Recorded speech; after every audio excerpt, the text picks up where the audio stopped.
Di bawah permukaan beku bulan Uranus, Ariel, sesuatu yang sangat besar mungkin tersembunyi, yaitu lautan dengan kedalaman lebih dari 100 mil.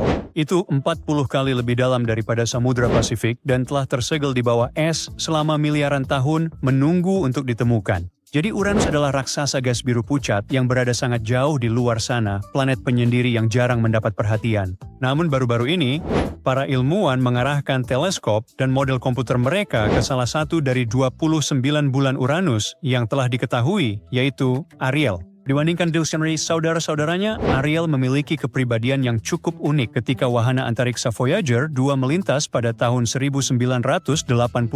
Ia mengambil beberapa foto yang menunjukkan permukaan yang anehnya halus, dipenuhi kawah, retakan, dan lembah. Detail-detail itu mungkin terdengar biasa saja sampai kamu menyadari apa maknanya. Bulan ini pernah aktif secara geologis, bergerak, retak, dan membentuk ulang dirinya sendiri seperti di bumi. Itu hal yang langka di luar tata surya, di mana sebagian besar bulan hanyalah es loli beku yang berputar diam-diam mengelilingi planetnya. Ketika ilmuwan mempelajari retakan itu, yang secara teknis disebut graben, mereka menemukan sesuatu yang aneh. Pola retakan ini persis seperti yang terjadi ketika ada tekanan yang menumpuk di bawah permukaan, seperti balon yang meregang sebelum meletus. Seolah-olah ada sesuatu jauh di dalam Ariel yang mendorong keluar, membengkokkan dan memecahkan keraknya. Penyebab yang paling logis adalah lautan bawah permukaan, yang dulunya cukup hangat untuk mendorong lapisan es di atasnya. Sebuah lautan yang tersegel di bawah bermil-mil es, tersembunyi selama miliaran tahun. Jadi, bagaimana mungkin sesuatu yang begitu jauh dari matahari bisa memiliki air cair? Nah, orbit Ariel tidak benar-benar melingkar, melainkan agak lonjong yang oleh para ilmuwan disebut eksentrik. Itu berarti saat mengelilingi Uranus, tarikan gravitasi berubah sedikit setiap kali. Tarikan yang terus-menerus ini meregangkan dan melenturkan bagian dalam bulan, menciptakan gesekan dan voila menghasilkan panas. Gabungkan itu dengan peluruhan radioaktif alami di dalam inti batunya dan tiba-tiba Anda memiliki cukup kehangatan untuk melelehkan es jauh di bawah permukaan. Jadi Ariel mungkin telah menciptakan spa geothermal sendiri di tengah kehampaan luar angkasa. Para ilmuwan memodelkan struktur interiornya dan menemukan bahwa tekanan yang disebabkan oleh gaya pasang surut bisa membuat air cair tetap stabil selama jutaan, bahkan mungkin miliaran tahun. Yang lebih keren atau lebih hangat dalam hal ini adalah bahwa jejak-jejak lautan itu mungkin masih ada. Cangkang es Ariel menunjukkan fitur-fitur yang tampak masih baru secara geologis. Itu berarti bulan ini tidak sepenuhnya membeku selamanya. Di bawah retakan-retakan itu masih bisa saja ada kantong-kantong kecil atau lapisan tipis air cair, dan inilah bagian yang paling menarik. Air berarti potensi kehidupan. Setiap kali ilmuwan menemukan tanda-tanda air cair di suatu tempat di tata surya, mereka mulai berbisik tentang pertanyaan yang diam-diam kita semua sukai. Apakah mungkin ada sesuatu yang hidup di sana? Memang, Ariel bukanlah resort tropis, tapi ingat, di bumi kita telah menemukan mikroba yang hidup subur di dekat ventilasi hidrotermal di dasar lautan kita, hidup dari bahan kimia, bukan cahaya matahari. Jika Ariel pernah memiliki ventilasi serupa yang memompa panas dan mineral ke dalam lautan bawah permukaannya, ia bisa saja dengan mudah menjadi rumah bagi penghuni mikroskopisnya sendiri. Dan jika dulu memang ada lautan di sana, mungkin masih ada garam di bagian dalamnya. Para ilmuwan percaya bahwa garam dan amonia bisa berperan seperti anti beku, menjaga air tetap cair lebih lama. Jadi meskipun suhu permukaannya turun hingga minus 351 derajat Fahrenheit, bare air, bagian dalamnya bisa tetap cukup hangat sehingga air tidak membeku.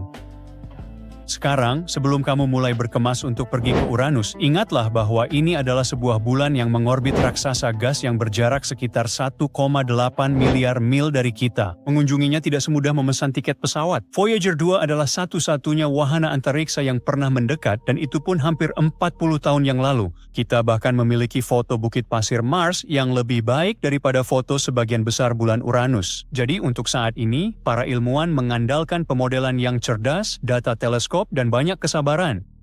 Namun, penemuan ini tetap besar. Selama dekade, kita memandang bulan seperti Europa milik Jupiter atau Enceladus milik Saturnus sebagai perwakilan utama dunia samudra. Mereka berselimut es, punya lautan di bawah permukaan, dan ilmuwan telah mendeteksi semburan air yang menyembur keluar angkasa dari sana. Tapi sekarang Ariel ikut bergabung dalam kelompok itu. Jika suatu saat kita mengirim misi lagi ke Uranus, Ariel akan menjadi target utama untuk dieksplorasi. Sekarang tujuan lain yang layak untuk dikunjungi adalah Mimas, bulan Saturnus. Para ilmuwan selalu mengira Mimas hanyalah bola batu beku, tapi bisa jadi ia menyembunyikan lautan utuh di bawah permukaannya dan wahana antariksa di masa depan bisa menemukannya. Para peneliti telah memetakan seberapa tebal kerak es di bulan itu dan peta-peta tersebut membantu mereka memperkirakan seberapa tua lautan ini dan di mana esnya paling tipis. Itulah titik jackpot bagi misi-misi masa depan untuk memeriksa keberadaan air cair. Mimas tidak terlihat seperti dunia lautan pada umumnya. Ketika kamu melihat Europa atau Enceladus, kamu benar-benar bisa melihat retakan dan celah di cangkang es mereka. Mimas tampak halus dan tenang, hampir seperti bola biliar di luar angkasa. Kawah-kawahnya tampak permanen, seperti terukir di batu bukan di es. Tidak ada yang menunjukkan bahwa ini adalah dunia lautan. Namun beberapa tahun yang lalu, data dari wahana Cassini milik NASA mulai menunjukkan hal yang berbeda. Cassini, wahana yang memberi kita tur terbaik ke Saturnus dan bulan-bulannya, terus mengirimkan informasi yang tidak masuk akal kecuali Mimas memiliki air cair di bawah semua es itu.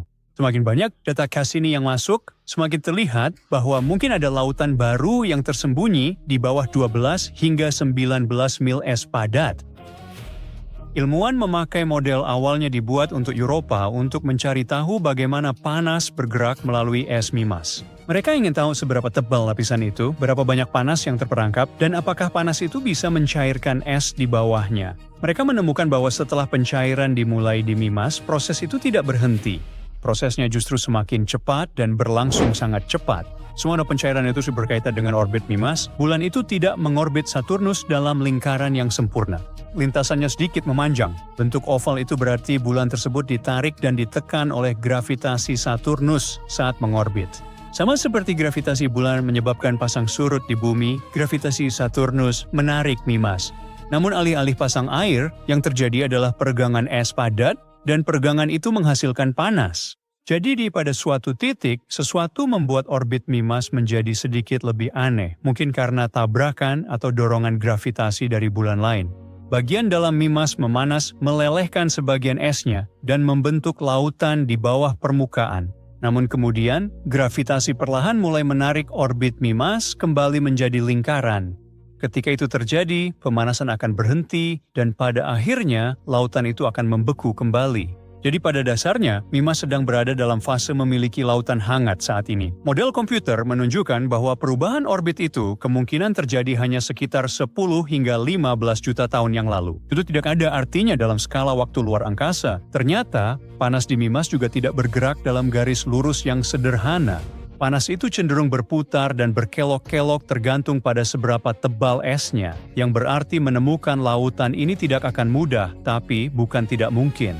Mempelajari dunia-dunia yang mungkin memiliki lautan dan yang sudah kita ketahui pasti seperti Europa, Enceladus, Titan, dan Callisto sangatlah penting bagi kita di bumi. Setiap kali manusia menemukan air cair di tempat baru, pada dasarnya kita sedang menemukan versi lain dari satu hal yang membuat kita mungkin ada. Lautan di bumi melahirkan segala sesuatu yang hidup, termasuk kita manusia.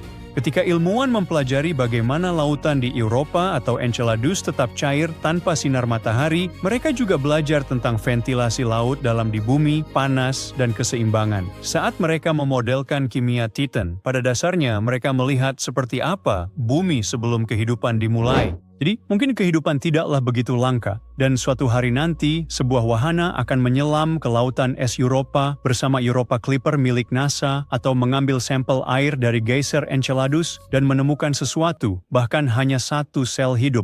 Dan ketika itu terjadi, semua yang kita pikir kita tahu tentang kehidupan akan berubah total. Itu juga akan mengingatkan kita bahwa kita bukanlah pusat dari cerita ini, melainkan hanya satu bab dalam alam semesta yang penuh dengan air.